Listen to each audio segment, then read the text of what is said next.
Good morning. We're about to get started and brief you on the events as we know them that happened this morning.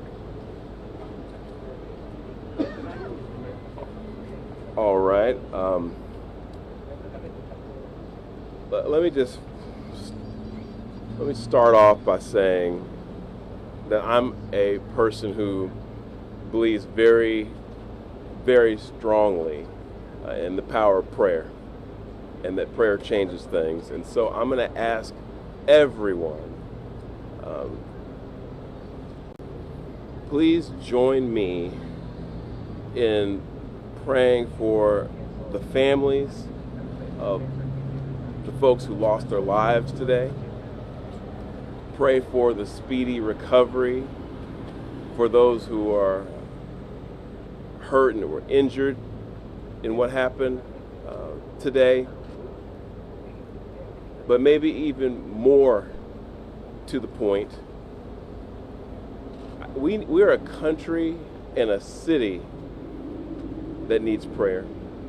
So I'm going to ask you all to join me also in praying for this city, that we can come together at a time like this, and that we can be there for one another the way we always have in times like this, to support one another, help us all get through this very difficult time, not just in our city, but in our country. And that's why I'd ask you to pray for our nation. There's a lot going on right now in our country. A lot of it's confusing. It's a scary time. I've got children. I've got 3 young children, and I'm here to tell you that it is challenging to explain to them what's going on in our country right now. But I said before, and I'll say it again, I believe in the power of prayer to change things, and it can change the hearts of people. It can change this country. It can change the city. So please pray for everyone who is affected by today's tragedy.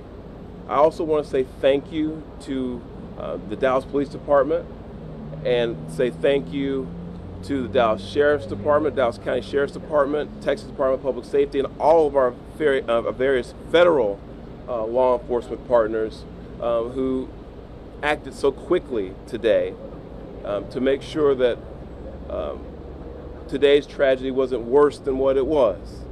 So on behalf of the city of Dallas, I want to say thank you to all of you. And you're going to hear from some of those folks later, but I wanted to let you know that we appreciate what you all do, not just today, but every day, to help keep us all safe. And lastly, and this is really important, I would ask all of the city of Dallas residents who can hear me right now, let's be patient, let's remain calm, and let's let our law enforcement partners, our police department, do their job. This is an active investigation. There's still a lot of unanswered questions, and I want to encourage all of you to exercise a little bit of restraint and allow them to do their job to help make sure this continues to be a safe city, and that they can help us figure out what happened here today.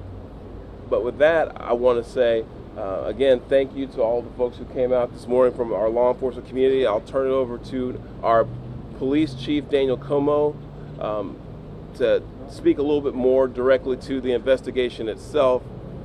And with that, Chief Como, thank you. Thank you, Mayor. Today at approximately 6:40 a.m., we received a assist the officer call. We responded to the call, got to the scene, and we later learned that we had 4 individuals that were shot, 2 of them deceased, including the shooter. The DPD was able to locate the shooter, who was deceased. We're going to be working this investigation shoulder to shoulder with our federal partners. The FBI is on scene, and right now I'm going to introduce you to the SAC of the Dallas Field Division, FBI Joe Rumrock. Yeah, good morning. My name's Joe Rothrock. I'm the special agent in charge of the Dallas FBI field office. I want to first start by thanking our partners in local law enforcement, specifically the Dallas Police Department, for their quick and timely response. I can confirm at this time that the FBI is investigating this incident as an act of targeted violence. It is unfortunately just the most recent example we've seen of targeted violence, to include here in North Texas, where back on July 4th, we saw a coordinated attack carried out against an immigration detention center in Alvarado, Texas. What I can also share with you is that early evidence that we've seen from rounds that were found near the suspected shooter contain messages that are anti-ICE in nature. Again, this is just the most recent example of this type of attack. This will be a whole of government response. There will be no resource not utilized to bring all those individuals who are responsible to bring them to justice and to hold them accountable. While we're not releasing identities of any victims at this time, what I can confirm for you is no members of law enforcement were hurt during this attack. If any member of the public has information that would help the FBI's investigation, I would ask that you please report that to 1-800-CALL-FBI. Again, any piece of information will be helpful, but this will be an ongoing investigation between us, a number of federal partners, and our local partners, again, to ensure that anyone responsible is held accountable. With that, I will turn it over to my counterpart from the ICE Enforcement and Removal Office. Good morning. My name is Joshua Johnson. I'm the acting field office director for ICE Dallas. I'll be brief with my comments, but I do want to start off by saying thank you to the Dallas Police Department, Dallas FBI, HSI, CBP, ATF, and virtually every law enforcement officer in North Texas for your support. This is the second time I've had to stand in front of you and talk about a shooter at one of my facilities, and I think that the takeaway from all of this is that the rhetoric has to stop. There are people out there who are seeing what is being placed online, and they're coming and they're doing acts of violence against ICE employees. So that's kind of all I have for today, is that it's just got to stop. It's dangerous, and people are losing their lives. Thank you. Thank you all so much for coming. We really appreciate it. Again, thank you all so much. As it was said here today, if you do have any information, reach out to 1-800-CALL-FBI. Thank you. Thank you. This needs to stop. Violence is wrong.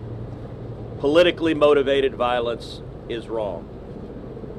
It was 2 weeks ago today that we saw a political assassination in Utah that tore the heart out of much of this country. This is the third shooting in Texas directed at ICE or CBP. This must stop. To every politician who is using rhetoric demonizing ICE and demonizing CBP, stop. To every politician demanding that ICE agents be doxxed and calling for people to go after their families, stop. This has very real consequences. Look, in America, we disagree, that's fine, that's the democratic process. But your political opponents are not Nazis. We need to learn to work together without demonizing each other, without attacking each other. And I want to say thank you. I want to say thank you to the brave men and women of law enforcement. I want to say thank you to the brave men and women of ICE and CBP and everyone who puts their lives on the line to keep us safe. The divisive rhetoric tragically has real consequences. I hope that every one of us will pray, number one, for the safety of law enforcement that are risking their lives to keep us safe. Number two, for the health of those who were shot and injured today. We still don't know the full details of who was injured, but for the families also of the victims of this shooting. Violence has no place. It is wrong. And we should come together. If we want to have a debate about immigration policies, we can do so in the halls of Congress without demonizing each other, and especially without demonizing the men and women who every day put on a badge and go risk their lives to keep us safe. And we should not be putting language out there that inspires madmen to commit evil crimes. Our prayers are with the men and women of law enforcement, and we ought to come together and have some decency across the political aisle to say this violence is wrong and it needs to stop. Senator, have you been told that immigrant detainees were the victims of today's shooting? My understanding is the details of who the victims are still being ascertained, so I don't want to go ahead of law enforcement releasing these details. What they have said is that no law enforcement was injured, and so that's a natural inference, but I don't know the details. Special Agent, can you talk a little bit about some of the evidence you mentioned earlier? Just for clarity, I think there could be a lot of questions. Our understanding is that some of the shell casings had specific writing that was relevant to the voting. Give us more information. So I'm not going to go into any more details at this time. We will come back to you when we have more details to share. Again, our goal here will be transparency as those details become available, but we are still in the early stages of an investigation. Information is still coming in. When we have more details, we will come back to this group. And just clarity as well on the victims. I think it's a question that people are asking. Can you just get clarity to make sure we're reporting and transparency to the victims? I'm not going to be identifying victims at this time. The only thing I will confirm at this time is no law enforcement was injured. Certainly you can respect law enforcement's need to make notifications. Why are we not saying that they were the detainees that were shot? At this point in time, we're not going to take any additional questions from law enforcement. Again, I'd ask for you to respect the fact that this is an ongoing investigation, and as more details come available. We're not asking for the names of the victims. I understand. General sense I will. if the victims are the detainees. The only thing I can say right now is no law enforcement was injured this morning as part of the attack.